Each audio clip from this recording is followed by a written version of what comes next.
Bonsoir à vous tous. Bienvenue à nouveau à notre série biblique dans la première et la deuxième épître aux Thessaloniciens. Deux lettres envoyées par Paul aux nouveaux chrétiens de Thessalonique en Grèce. La question pour nous ce soir est, Dieu peut-il délivrer ses enfants? Dieu peut-il délivrer ses serviteurs? Le Seigneur peut-il donner la victoire à son Église bien-aimée? Peut-il pourvoir la force et la grâce pour surmonter les difficultés et les problèmes qui surviennent dans notre marche avec Dieu, alors qu'on suit sa parole, alors qu'on cherche à le glorifier? Peut-il fortifier et rendre inébranlable le troupeau de sa bergerie et permettre qu'il survive aux multiples assauts de l'ennemi? Et n'oubliez pas, alors que je parle de cela ce soir, on parle vraiment des chrétiens qui se trouvaient à Thessalonique. Les nouveaux sauvés dans le monde grec qui étaient influencés par les Juifs et les païens rebelles envers la volonté de Dieu, qui les ont persécutés dès leur réception du message de Christ dans leur vie, dès leur décision de mettre leur foi en Jésus-Christ, dès leur repentance et leur conversion à Dieu. Ces nouveaux chrétiens-là qui ont expérimenté ces temps éprouvants au début de leur vie chrétienne, et qui se sont tournés vers Dieu au milieu de tout un soulèvement populaire contre les apôtres. Et pour nous, ce soir, on veut savoir, Dieu peut-il délivrer de tels croyants? Est-il en mesure de donner la victoire? J'aimerais qu'on puisse regarder notre texte biblique ce soir. Là, on est rendu dans notre série, alors qu'on descend verset par verset à travers cette épître. Et dans le chapitre 3 de la première épître aux Thessaloniciens, pour répondre à cette question, Dieu peut-il délivrer son peuple et ses enfants? La première épître aux Thessaloniciens au chapitre 3, à partir du verset 1. 1 Thessaloniciens chapitre 3 au verset 1. On nous dit, c'est pourquoi, impatients que nous étions, et nous décidant à rester seuls à Athènes, nous envoyâmes Timothée notre frère, ministre de Dieu dans l'évangile de Christ, pour vous affermir et vous exhorter au sujet de votre foi, afin que personne ne soit ébranlé au milieu des afflictions présentes. C'est vraiment le thème de cette section-là dans le chapitre 3, les afflictions présentes dans la vie des chrétiens. Car vous savez vous-même que nous sommes destinés à cela, verset 4. Et lorsque nous étions auprès de vous, nous vous annoncions d'avance que nous serions exposés à des afflictions, comme cela est arrivé et comme vous le savez. Ainsi, dans mon impatience, j'envoyai quelqu'un pour m'informer de votre foi, dans la crainte que le tentateur ne vous ait tenté et que nous n'ayons travaillé en vain. Verset 6. Mais Timothée, récemment arrivé ici de chez vous, nous a donné de bonnes nouvelles de votre foi et de votre amour, et nous a dit que vous avez toujours de nous un bon souvenir, désirant nous voir comme nous désirons aussi vous voir. En conséquence, frères, dans nos angoisses et nos épreuves, nous avons été consolés à votre sujet à cause de votre foi, car maintenant nous vivons puisque vous demeurez fermes dans le Seigneur. Quelles actions de grâce, en effet, nous pouvons rendre à Dieu à votre sujet, pour toute la joie que nous éprouvons à cause de vous devant notre Dieu, du fait qu'ils sont demeurés dans le Seigneur malgré les difficultés. Verset 10. Nuit et jour, nous le prions avec une extrême ardeur de nous permettre de vous voir et de compléter ce qui manque à votre foi. Que Dieu lui-même, notre Père et notre Seigneur Jésus, aplanisse notre route pour que nous allions vers vous. Et que le Seigneur fasse croître et abonder l'amour que vous avez les uns pour les autres et pour tous, à l'exemple de celui que nous avons pour vous. Qu'il affermisse vos cœurs pour qu'ils soient irréprochables dans la sainteté devant Dieu notre Père, lors de l'avènement de notre Seigneur Jésus avec tous ses saints. Dans ce beau passage des Écritures, ce soir, j'aimerais qu'on puisse considérer la réalité des difficultés pour le peuple de Dieu. La réalité des difficultés pour le peuple de Dieu. On l'a déjà considéré dans cette série-là à quelques reprises, cette réalité des problèmes, des difficultés, des épreuves, des tribulations. Et comprenez bien qu'on va encore y revenir. On va encore le voir à travers ces deux épîtres-là, alors qu'on voit cette Église qui est persécutée pour le Seigneur et cette réalité-là des pressions qu'elle a expérimentées alors qu'elle marchait avec son Sauveur. Oh, ce fait-là que les chrétiens doivent souffrir dans leur pèlerinage ici-bas, et c'est un fait dans l'histoire de l'Église.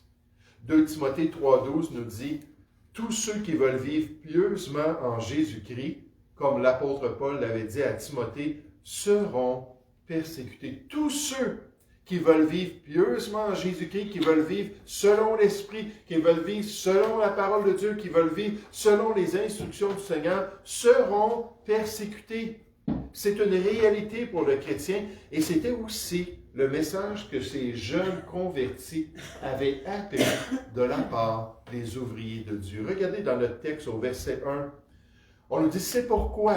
Le chapitre 3, nécessairement, suit le chapitre 2, et Paul vient de parler de l'influence des Juifs dans cette communauté-là à Thessalonique, et nécessairement ce que les chrétiens de Thessalonique avaient vécu à leurs mains. On nous dit, c'est pourquoi, impatients que nous étions, et nous décidant à rester seuls à Athènes. Vous vous rappelez que le livre des Actes nous dit comment Paul et ses associés ont été chassés à Bérée. Puis après ça, la persécution les a rejoints à Bérée et Paul a dû s'en aller à Athènes. Donc il dit, étant resté seul à Athènes, verset 2, nous envoyant Timothée, notre frère, ministre de Dieu dans l'évangile de Christ, pour vous affermir et vous exhorter au sujet de votre foi.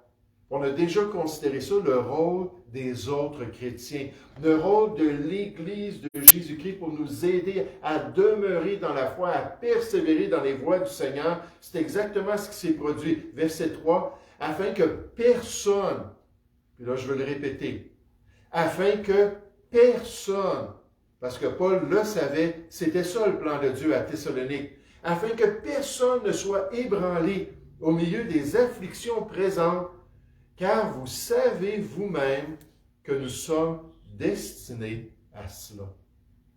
Les Thessaloniciens avaient été instruits dans la parole de Dieu. Ils étaient conscients de ce combat spirituel, de cette réalité que dans ce monde, nous sommes dans le territoire ennemi. Nous sommes sous les forces du malin. Et ils avaient appris qu'on était destinés à vivre des pressions dans notre vie. Il dit au verset 4, « Et lorsque nous étions auprès de vous 3 semaines seulement, qu'ils ont été là-bas avec les Thessaloniciens, nous vous annoncions d'avance que nous serions exposés à des afflictions, comme cela est arrivé, et comme vous le savez. Ainsi, dans mon impatience, j'envoyais quelqu'un pour m'informer de votre foi, dans la crainte que le tentateur ne vous ait tenté, et que nous n'ayons travaillé en vain. » Imaginez, là, vous essayez d'appeler quelqu'un au téléphone, vous essayez de texter à quelqu'un. Là, ça fait des jours et des jours, vous n'entendez pas parler, il n'y a aucune réponse. Là, vous allez commencer à être nerveux, n'est-ce pas? Vous allez commencer à vous demander, est-ce que la personne a eu une situation de santé? Est-ce qu'il est arrivé un drame chez cette personne-là? Mais là, à l'époque, la communication, ça se faisait par messager. On envoyait quelqu'un à un endroit, on donnait des instructions, puis on recevait la réponse. Puis Paul a dit, il faut que j'envoie quelqu'un. Je veux savoir ce qui est arrivé avec l'Église à Thessalonique. Mais la réalité des difficultés dans la vie du croyant. Le fait qu'il y a toujours des forces, des influences qui vont chercher à nous détourner du Dieu de la parole et de la parole de Dieu. Jésus, en face de ses disciples originaux, durant son ministère en Israël, leur avait dit, juste avant d'être arrêté, il leur avait dit, « Vous aurez des tribulations dans le monde. » Jean 16, 33. Vous en aurez. Il voulait qu'ils le comprennent. Il voulait qu'ils saisissent dans leur cœur que ça allait faire partie du lot de leur service pour le royaume des cieux. Il voulait qu'ils l'acceptent que ça fait partie des pressions qu'on peut vivre en tant qu'enfant de Dieu. Maintenant, ce soir, alors qu'on regarde ce beau passage des Écritures, puis à la lumière de cette réalité spirituelle pour le chrétien, j'aimerais qu'on puisse saisir que la victoire est toujours possible dans nos difficultés. La victoire est toujours possible. Que si un chrétien se l'approprie, la grâce de Dieu est toujours supérieure aux difficultés qu'il peut expérimenter dans ce monde. Sa force est toujours disponible pour nous garder dans les voies du Seigneur. Sa puissance toujours en mesure de nous permettre de tout surmonter pour pouvoir suivre la volonté de Dieu dans notre vie et au milieu des expériences que Dieu envoie dans notre vie. Ça, c'est important de comprendre ça parce que si on ne saisit pas cela, lorsqu'on va avoir ces difficultés-là, lorsqu'on va avoir ces problèmes-là, ça va peut-être nous intimider. Ça va peut-être nous dérouter spirituellement. Puis c'est là qu'il faut être prêt à crier et dire, Seigneur, viens et donne-moi la victoire. Tu l'as promise en Jésus-Christ, que tu ne nous abandonnerais jamais, que tu nous délaisserais jamais. Puis qu'en toi, on peut avoir cette victoire-là et de pouvoir se tourner vers la grâce de Dieu, toute suffisante. Quand nous sommes faibles, c'est alors qu'elle peut se manifester puissamment dans notre vie. Regardez au verset 6, 1 Thessaloniciens chapitre 3. Mais Timothée, récemment arrivé ici de chez vous, nous a donné de bonnes nouvelles de votre foi et de votre amour. Ça, c'est malgré ce qu'il vivait. C'était malgré les persécutions, malgré les épreuves pénibles, malgré leurs difficultés, il continuait à marcher avec le Seigneur. Il nous a dit que vous avez toujours, vous conservez de nous un bon souvenir, désirant nous voir comme nous désirons aussi vous voir. En conséquence, frères, dans nos angoisses et nos épreuves, parce que c'est notre lot aussi, les apôtres les vivaient, les serviteurs de Dieu l'expérimentaient, nous avons été consolés à votre sujet, à cause de votre foi. Car maintenant, nous vivons, puisque vous demeurez fermes dans le Seigneur. Quelles actions de grâce, en effet, nous pouvons rendre à Dieu à votre sujet, pour toute la joie que nous éprouvons à cause de vous devant notre Dieu. Et cette joie-là du cœur de Paul et cette joie-là de ses associés allait se manifester par des actions de grâce, même parmi d'autres assemblées, parmi d'autres églises où Paul, dans ses visites, dans ses voyages, racontait l'histoire des Thessaloniciens, racontait les difficultés intenses qu'ils avaient vécues dès le moment de leur salut. Puis il rappelait à ces gens-là la grâce de Dieu qui était disponible, même pour eux, dans les grands défis de la volonté de Dieu pour leur vie. Cherchez avec moi la deuxième épître aux Thessaloniciens. Au chapitre 1, on voit un exemple de cela. La deuxième épître aux Thessaloniciens, au chapitre 1, un exemple du fait que Paul prenait ce que les Thessaloniciens avaient vécu et le partageait avec les autres assemblées. Le partager avec les autres croyants à travers l'Empire. 2 Thessaloniciens, chapitre 1, on le dit au verset 1. Paul et Sylvain et Timothée à l'Église des Thessaloniciens, qui est en Dieu notre Père et en Jésus-Christ le Seigneur. Que la grâce et la paix vous soient données de la part de Dieu notre Père et du Seigneur Jésus-Christ. Puis pensez à ces éléments-là clés dans la souffrance. La grâce et la paix. Il dit que Dieu vous donne cela malgré tout. Verset 3, nous devons à votre sujet, frères, rendre continuellement grâce à Dieu. C'est un refrain de notre cœur. Hein, c'est une chose qui va sortir des portes de notre bouche. Alors qu'on est avec les autres, alors qu'on est dans la présence de Dieu et la présence de la famille de Dieu. Nous devons continuellement rendre grâce à Dieu comme cela est juste. Parce que votre foi fait de grands progrès et que l'amour de chacun de vous tous à l'égard des autres augmente de plus en plus. Aussi, nous glorifions-nous de vous dans les églises de Dieu. Il faut comprendre ici le mot glorifier, ça veut dire se réjouir à haute voix. Hein, ça dit que celui qui se glorifie dans le Seigneur. 1 Corinthiens 1 au verset 10. C'est le même terme qui veut dire se réjouir devant Dieu. Merci Seigneur pour ta grâce. Merci Seigneur pour la force que tu communiques. Merci Seigneur pour ta direction dans ma vie. Ce n'est pas une question de prendre la gloire pour nous, c'est une question de donner la gloire à Dieu puis de se réjouir de cette grâce-là qu'il nous donne. Il dit, ainsi aussi, nous glorifions-nous de vous dans les églises de Dieu à cause de votre persévérance et de votre foi au milieu de toutes vos persécutions et des tribulations que vous avez à supporter. Puis l'apôtre Paul saisissait les occasions.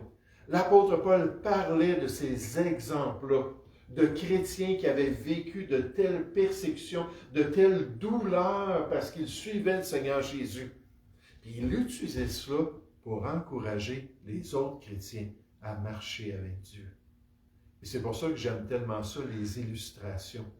J'aime tellement ça, apprendre de telle et telle croyance qu'il a expérimenté, puis comment Dieu l'a relevé, comment Dieu lui a donné la victoire, comment Dieu s'est manifesté par des exaucements dans sa vie, pour nous rappeler que Dieu est vivant, puis Dieu veut agir dans notre vie. L'apôtre Paul lui-même parlait souvent de ses difficultés, parlait souvent de ses épreuves, ses tribulations, pour ensuite dire, mais le Seigneur m'a délivré de tout. Le Seigneur m'a donné cette grâce. Et c'est pour ça qu'il a pu dire dans Romains 8, 37, mais dans toutes ces choses. Dans le passage, il fait toute une liste de ce que des chrétiens peuvent expérimenter. Puis il dit, mais dans toutes ces choses, nous sommes plus que vainqueurs par celui qui nous a aimés. Si on était juste vainqueurs, on pourrait déjà se réjouir de cela.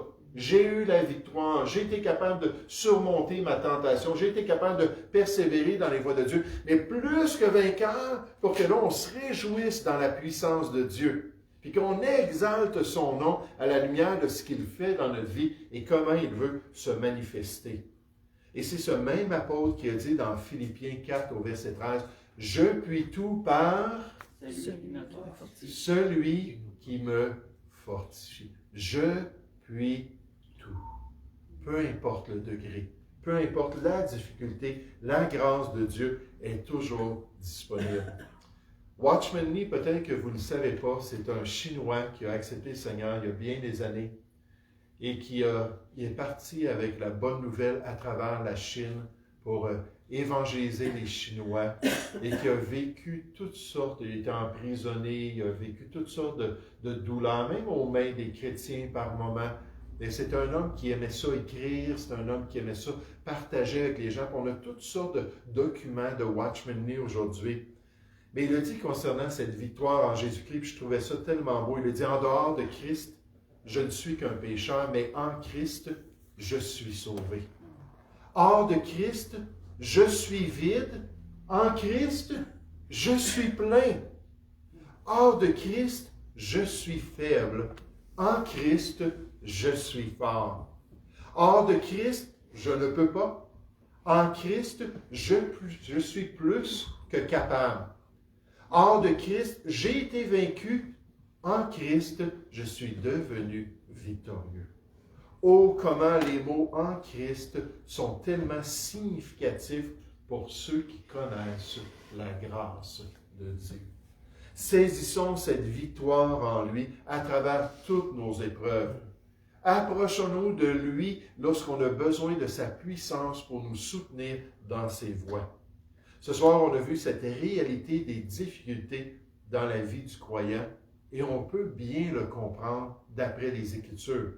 On voit cette victoire qui est toujours possible sur les difficultés et c'est la promesse que Dieu fait à chacun de nous dans toutes nos situations. Mais enfin, comme encouragement, j'aimerais qu'on puisse se rappeler ce soir la transformation qui accompagne nos victoires.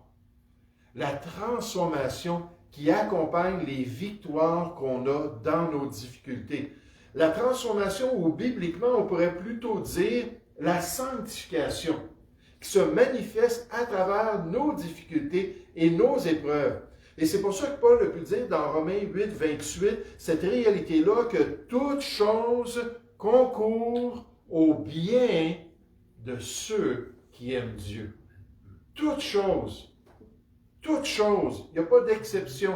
Lorsqu'on aime Dieu, qu'on marche avec le Seigneur, qu'on obéit à sa parole, qu'on veut accomplir sa volonté, puis que notre Seigneur utilise toutes les douleurs, toutes les pressions qu'on peut expérimenter pour nous permettre de progresser spirituellement, pour nous permettre de revêtir encore plus l'image parfaite de Christ, pour que nous soyons de plus en plus en mesure de refléter son caractère et sa force, malgré et à cause des difficultés dans notre marche chrétienne.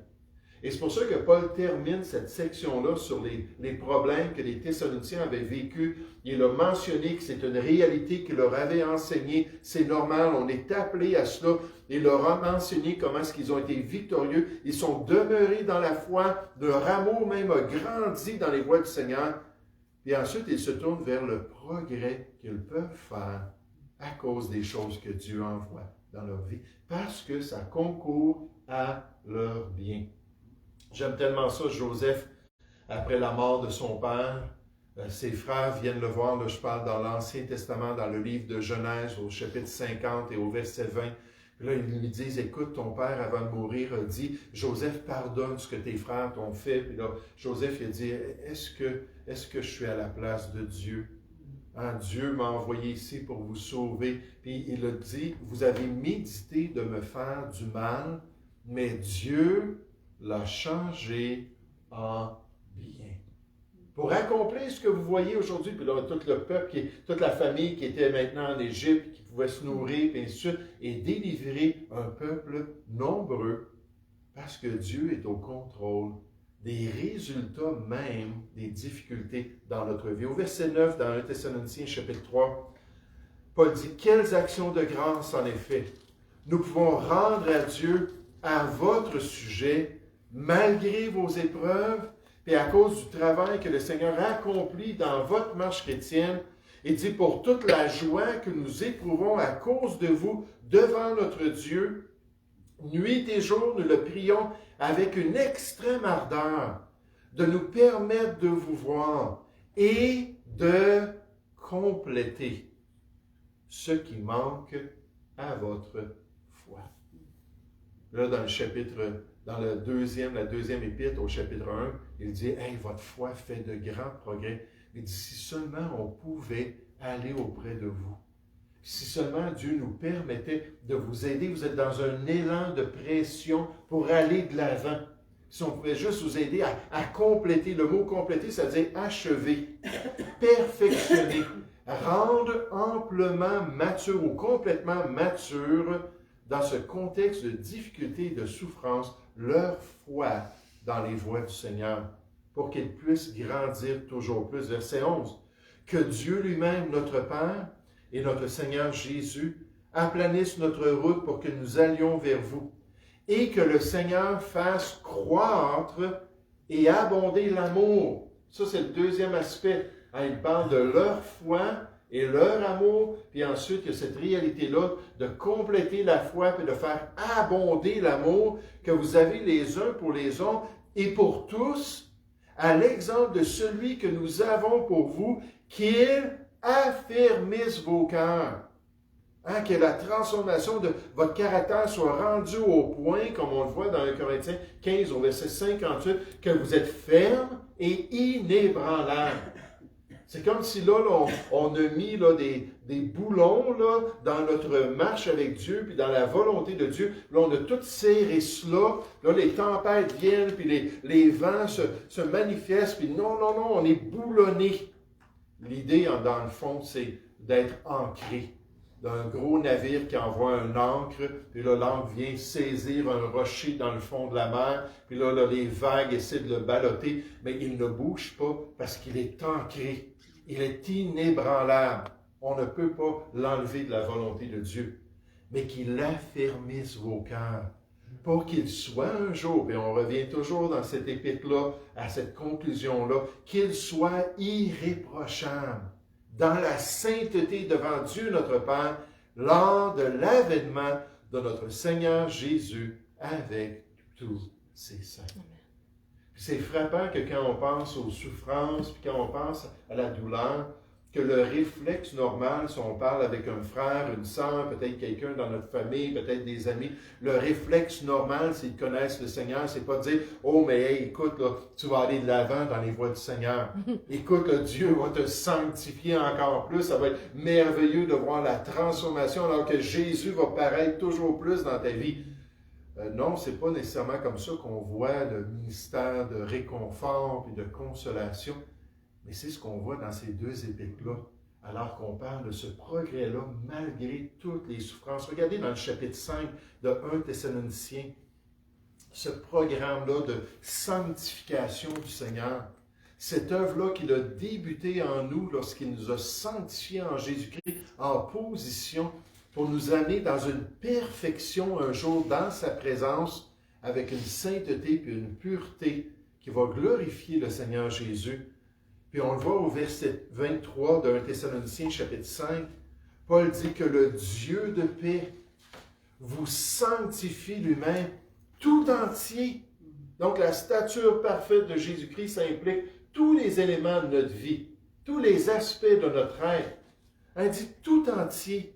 Et que tout votre être, l'esprit, l'âme et le corps soient conservés irrépréhensibles ou irréprochables d'après d'autres versions, lors de l'avènement de notre Seigneur Jésus-Christ. Que Dieu le fasse parce que c'est ce qu'il veut faire.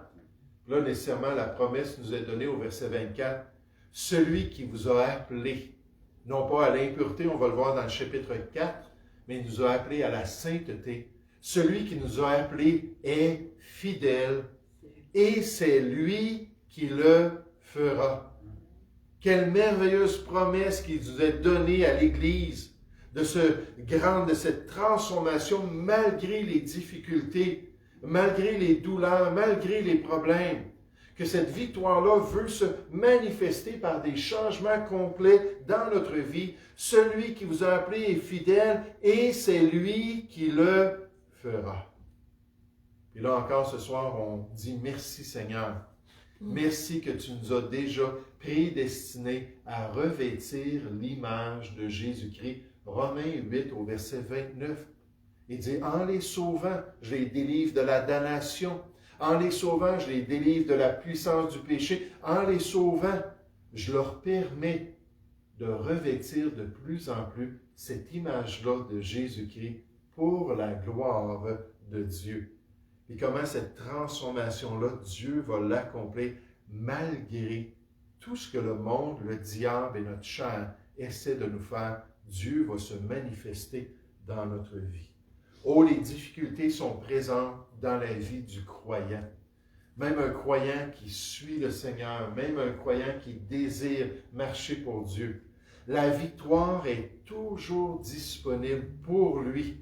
Peu importe le niveau de difficulté, peu importe l'intensité de ses souffrances qu'il subit pour son Sauveur, Dieu nous dit qu'il est supérieur et que sa grâce est toute suffisante. Et que le progrès va se manifester en proportion de cette victoire qu'on va saisir dans la grâce de Dieu pour être transformé de plus en plus en l'image de Jésus-Christ. Et c'est ce qu'on voit ce soir dans notre texte, cette réalité-là qui est réitérée pour les Thessaloniciens.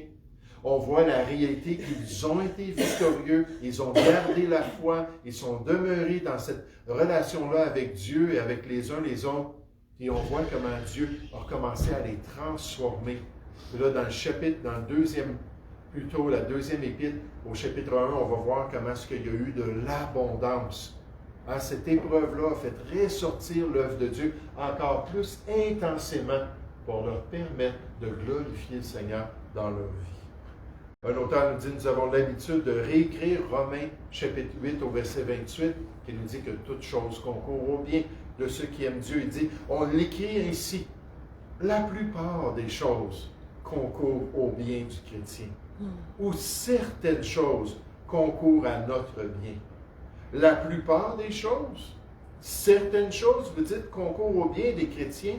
Paul dit clairement que toute chose, peu importe vos gémissements, peu importe les souffrances que vous expérimentez en vous préparant pour le royaume de Dieu, il faut savoir dans notre cœur que toute chose concourt au bien de ceux qui aiment Dieu, pour les transformer et leur permettre de devenir fermes dans le Seigneur. John Corson, un autre auteur, nous dit, Paul n'a pas dit que tout est bon, ce qui serait absurde à la lumière des tragédies autour de nous, à la lumière des atrocités commises par les hommes.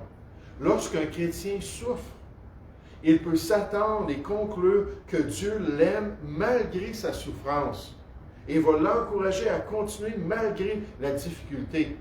Paul insiste donc sur le fait qu'en toute chose, Dieu va travailler et accomplir ce qui est bon parmi son peuple. Il est clair que Dieu n'épargne pas toujours son peuple des tragédies, des maladies, d'autres circonstances défavorables de la vie, ni même de les protéger de la persécution de leurs adversaires. Il dit dans toutes ces difficultés, et Paul en a énuméré plusieurs qui étaient terribles, Dieu va travailler toujours pour le bien de son peuple dans sa souveraineté sur l'Église de Jésus-Christ. Cornelius Van Til. Les Thessaloniciens avaient souffert pour leur foi dès les premiers moments de leur marche chrétienne. Ils avaient saisi la grâce de Dieu pour continuer dans la foi et dans la volonté du Seigneur, malgré une société grecque impie qui les entourait. Ils avaient de même grandi en grâce et dans la connaissance de leur merveilleux Sauveur, et ils étaient devenus un excellent exemple pour les croyants à travers la Grèce de l'époque, et de ce fait, ils sont un exemple pour chacun de nous aujourd'hui, alors que nous lisons les beaux récits de la parole de Dieu. Oh, comme les Thessaloniciens, marchons dans les voies du Seigneur fidèlement, coûte que coûte, pour accomplir toute sa volonté. Nous allons prier ensemble. Merci, Père Céleste, pour ce beau chapitre, le 3e chapitre de la première épître aux Thessaloniciens. Merci, Seigneur, pour ce contexte qui nous est présenté alors que Paul parle de leur persécution et même des soucis qu'il se faisait pour ses croyants. Et merci pour la venue de Timothée avec une bonne nouvelle, que ces chrétiens avaient saisi la grâce de Dieu. Et que, Seigneur, tu étais à l'œuvre au milieu d'eux. Tu allais continuer à les transformer. Tu allais continuer à les sanctifier. Tu allais continuer à faire ressortir la personne de Jésus-Christ de leur vie. Et Père Céleste, quel exemple pour nous. Alors qu'on considère les difficultés de notre vie, alors qu'on voit que l'intensité est beaucoup moindre que ce que ces chrétiens ont vécu, mais alors qu'on pense à tous tes enfants qui ont souffert à travers l'histoire et encore aujourd'hui dans plusieurs pays, et qui saisissent ta grâce et qui reflètent de plus en plus Jésus-Christ. Seigneur, on te prie que tu puisses nous encourager. On te prie que tu puisses nous rappeler qu'effectivement, on peut toutes choses par toi. Et ta grâce est toujours suffisante. Nous te prions au nom du Seigneur Jésus. Amen.